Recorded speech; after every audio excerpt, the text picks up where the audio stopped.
Right now at noon, the Trump administration trying to preserve the peace deal between Israel and Hamas after new fighting. What the president's special envoys are saying about next steps. Plus, how some of the Packers' key players stepped up in their win over Arizona. This is News 3 Now at noon. Thanks for joining us on a Monday afternoon. I'm Josh Breiter. An estimated 15,000 people attended the No Kings rally in downtown Madison over the weekend. Here's a look at those protesters marching to the state capitol. They started on East Washington around 2 Saturday afternoon, but were briefly rerouted after a Capitol PD K-9 unit alerted to a possible explosive in a vehicle. That vehicle was investigated and deemed safe, and as a precaution, police rerouted participants. Police confirmed no arrests were made during the rally. Right now, Rock County officials are investigating a two-car crash that sent 4 people to the hospital. It happened Friday on South U.S. Highway 51 near West Harrington Drive. Investigators say a northbound car crossed the center line and hit a vehicle heading south. 4 people were hurt, including the southbound driver, who suffered serious but non-life-threatening injuries. That crash remains under investigation. President Trump says the ceasefire between Israel and Hamas is still in place, but fighting over the weekend tested the fragile truce. Funerals are taking place today in Gaza after Israel's military launched strikes accusing Hamas of violating the ceasefire deal. Israel says militants attacked Israeli troops, killing 2 soldiers. Hamas denied responsibility. President Trump's special envoy, Steve Witkoff, and his son-in-law, Jared Kushner, who's also been a key negotiator, returned to Israel to work on keeping the peace deal intact. The two sat down with CBS's 60 Minutes to discuss implementation of the future phases, which includes rebuilding Gaza. They also talked about their message to Israelis.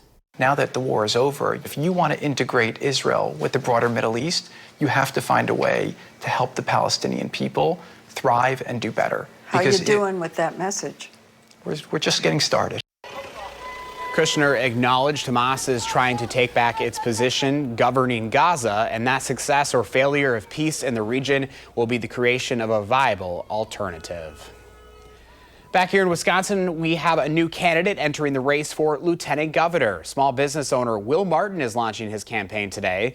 The conservative served under Governors Thompson and Walker, where he led initiatives that grew jobs, expanded training programs, and made housing more affordable. He says he's committed to tackling the quiet crisis, people leaving, homeownership, and jobs being lost.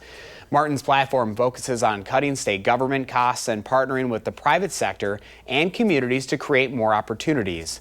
In a news release, Martin promises to restore the American dream for all Wisconsin citizens. The seat will be vacant because current Lieutenant Governor Sarah Rodriguez is running for governor. Other candidates running for her seat include Secretary of State Sarah Godlewski, a Democrat, and Cyril Savlich, a student at Waukesha County Technical College. Now, a first look at your First Warn forecast with First Warn meteorologist Jacob Montesano. Hi, Jacob. Hey, Josh. As we look at the current temperatures right now, pretty good, all things considered. A little bit warmer than yesterday. Right now, we're seeing lower 60s across Dane County, but expanding it further out, some middle 60s for places further to the west. A few areas still hanging on to the upper 50s. Now, we're breezy today, similar to yesterday, but the big difference is that the winds today are out of the south. These are sustained winds up near 28 miles per hour in Monroe. Most of the area seeing wind speeds around 10 to 20 miles per hour, but that southerly wind is helping keep those temperatures a little bit warmer compared to what we saw yesterday. But these warmer temperatures that we're seeing today, they're not expected to last very long. In fact, it's going to cool down quite a bit tomorrow, so definitely enjoy this afternoon. We are going to see cloudy skies develop later in the day from the west, and then those cloudy skies will move into the rest of our area, bringing in some rainfall. Rain should be very brief, but just about everybody has a good chance to see it. The best chance will be kind of later in the evening into the early overnight hours. We'll then see drier conditions once we get towards Tuesday morning before more showers move back into the area for Tuesday afternoon. But for Tuesday, we also will be a lot cooler. I'll talk more about that coming up a bit later. All right, Jacob, we'll see you then. Thank you. It is Victory Monday for the Packers after a dramatic comeback victory over the Arizona Cardinals. Green Bay got the win thanks in part to running back Josh Jacobs and defensive end Micah Parsons. Jacobs ran for 55 yards and 2 touchdowns on just 13 carries, including the game winner late in the fourth quarter. Meanwhile, Parsons recorded a career-high 3 sacks. The Packers stay in first place of the NFC North with a record of 4-1-1. Up next, a Sunday night matchup in Pittsburgh against former quarterback Aaron Rodgers. We are just a few days away from handing out coats for kids, bringing our 2025 campaign to a close. Distribution day is set for Friday, when we will hand out close to 5,000 coats to local families in need this winter. Although the donation period is over, there is still time to help. The club is looking for volunteers to continue to help them sort, transfer, and distribute the thousands of coats later this week. You can find those shifts online in a link on channel3000.com. You'll be helping make a difference, giving these kids and their families a special shopping experience they surely won't forget. We hang them on racks in all of our gymnasium areas so that families can come in and pick the coat that their child wants. Or a lot of times the children will come in also and be like, yeah, I totally want, this black and gray one, or there's like some Disney colored ones. And they get really excited about getting their new winter gear. This will mark the end of our 40th annual Coats for Kids Winter Coat Collection. For the past 4 decades, you, our News 3 Now viewers, have donated nearly 360,000 winter coats. So once again, a huge thank you for helping make this campaign such a success. Still ahead for us on News 3 Now at noon. If you have a question or concern about your plants or garden, now's the time to send us your questions via email to tips@channel3000.com. Lisa Briggs from the Bruce Company will join us later in the broadcast with the answers. But first, after the break, what films came out on top of the weekend box office, plus why the Department of Agriculture is recalling thousands of pounds of frozen breakfast burritos.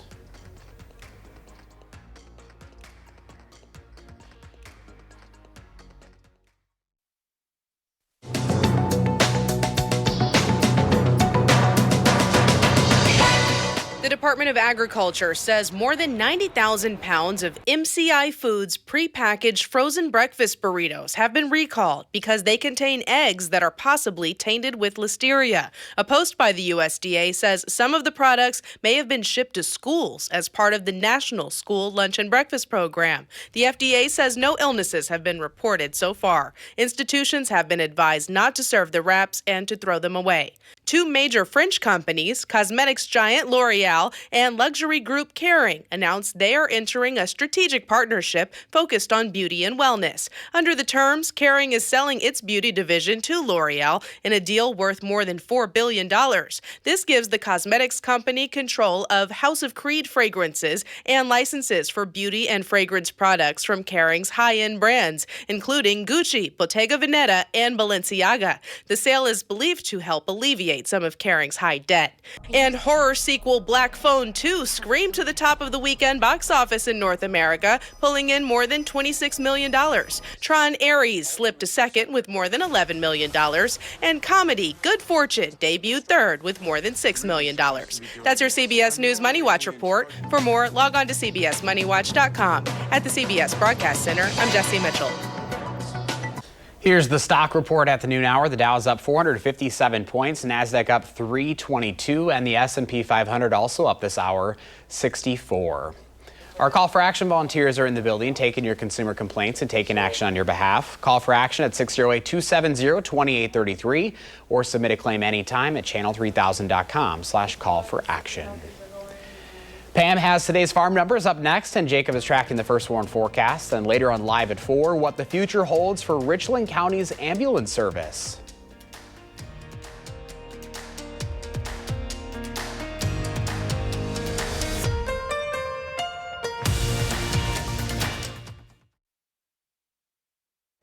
Welcome back. Let's check in now with Pam Bianchi for the Midwest Farm Report. Hi, Pam.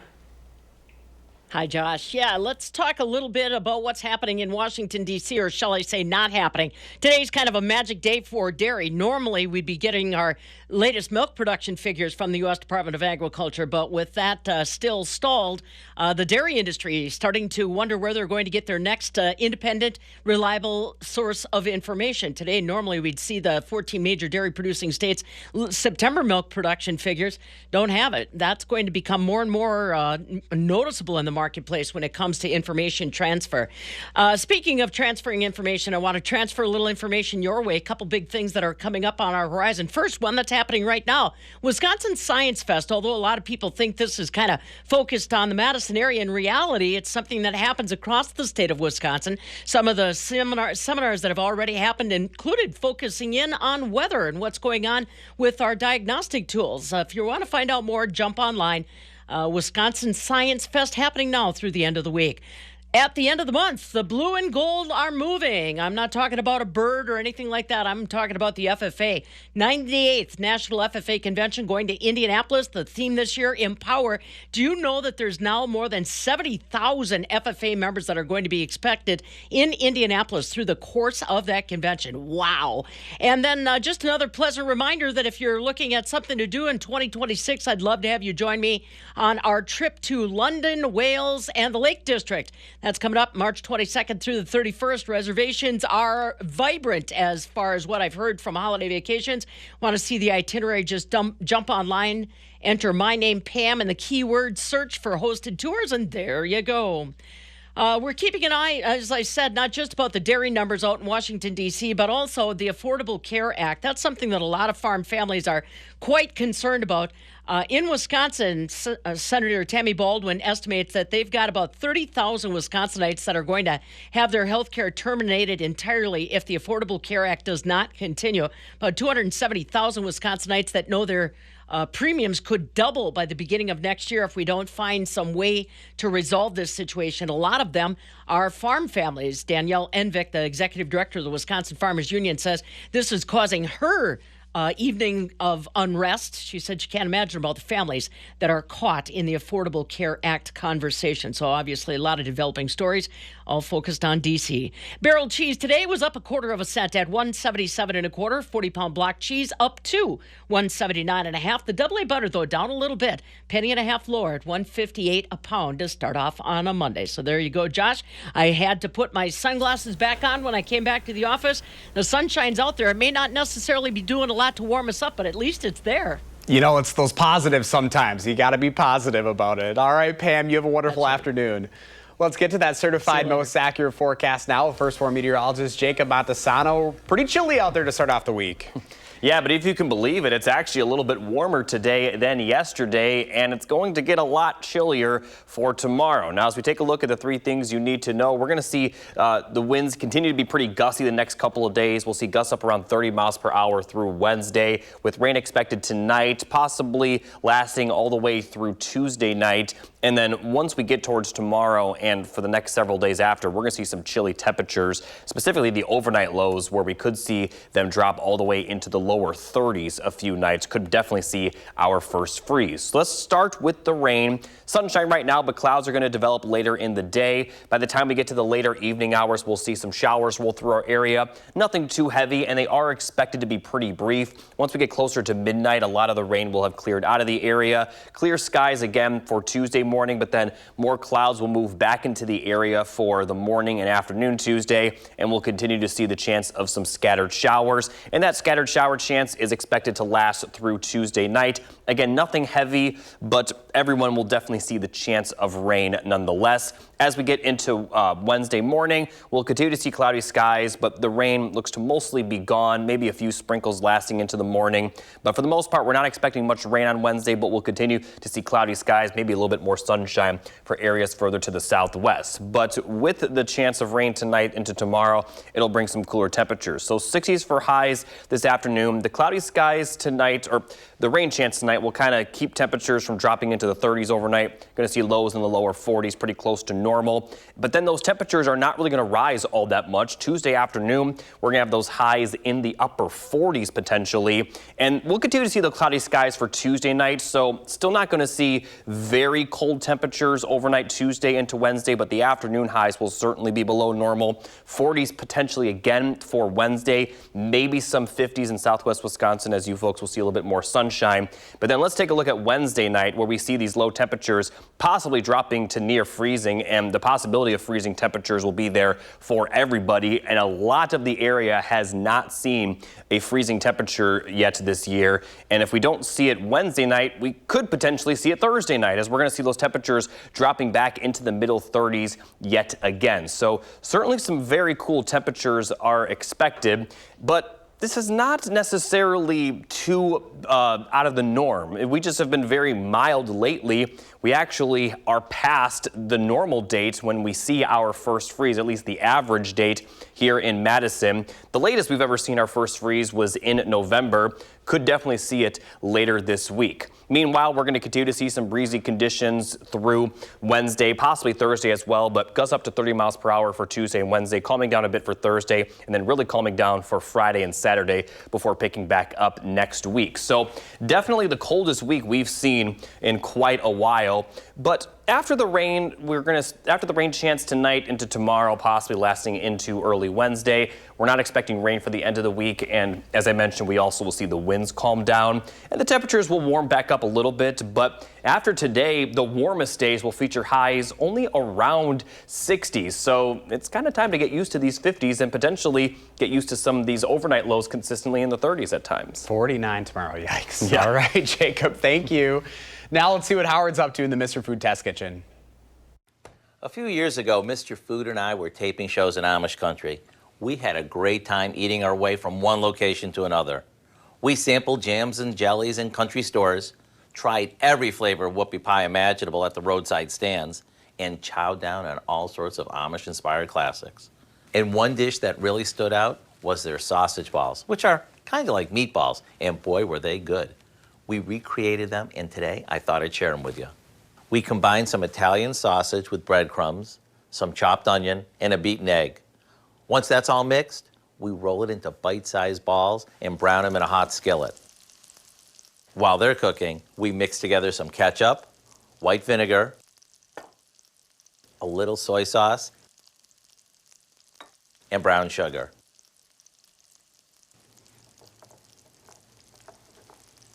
Then pour that over the sausage balls, cover them, and let them simmer until they're cooked through.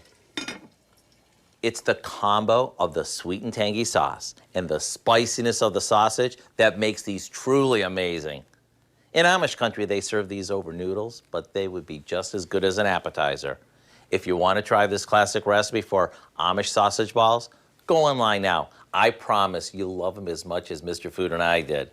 I'm Howard in the Mr. Food Test Kitchen, where every day we're looking for more down-home ways for you to say, ooh, it's so good.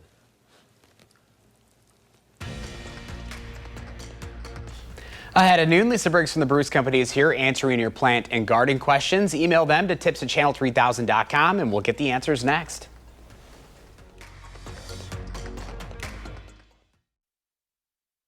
Lisa Briggs from the Bruce Company is here answering your plant and garden questions. Email them to tips@channel3000.com. Hi, Lisa. Hello. The questions are rolling in today. I know, it's really busy, so should we get started? Let's do it. Let's start Okay. with Sandy. Question number 1. Sandy asks, when should you cut back and shape Waigilas, now or in the spring after they bloom? So in the spring, after they bloom is best. Waigilas bloom primarily on old wood, which means the flower buds for next year are already set. So do it after they flower. All right, question number 2. Ann says her asparagus stalks grew after she cut it back. Should she cut the stalks back to the ground, and when should she mulch it?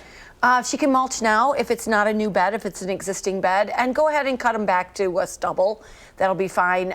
If you can get your hands on some compost or some aged manure, they'd really appreciate that more than they would like the mulch. All right, question number 3 comes from Kathy. Kathy wants to know, what do you recommend spraying on outdoor plants that she's bringing in for the winter?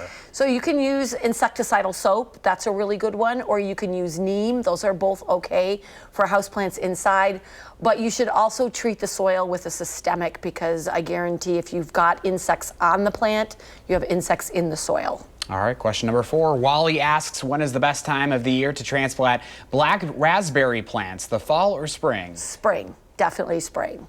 Hey, that was an easy answer. Yes, when you see them start to come up, you can go ahead and slice them away from the plants and move them around. Well, there you go. All right, we're flying through. Question 5, Judy asks, can you plant garlic in the spring? If so, when is the best time? You can plant garlic in the spring, although the heads won't get as big as the garlic that you plant now, and it isn't too late because you don't really want to do it till we've had a good hard frost, so there's still time to plant garlic now. All right, question 6, Rosemary wants to know if she needs to let her dahlias freeze and or die back before she digs their bulbs. Also, what's the best way to preserve them over winter? So a frost is good, so the foliage starts to die back, but you don't want them to completely freeze. As the ground starts to cool, it might damage the tubers. And as far as storing them, you want to put them in a flat tray in a dark, airy, cool, dry place. And then I would definitely check them every couple of weeks to make sure that you don't have some mold or rot in there. We had some good questions today. We did. Flew through them. We did. Yeah. Oh, we got one more. We got 30 seconds. Okay. Don asks, how do you say that? Nasturtiums. That word, reseed themselves and come back next year. It depends on the variety. Some of the older varieties, like the heirloom types, have seed that's viable, so it depends on what you bought. Well, there you go. Yeah. That might be a record. Maybe, maybe not. I know. What? That was a lot of questions. 8 or something? That's a lot. Well, we appreciate our viewers having fun with us. Thanks for watching. We'll see you at 4.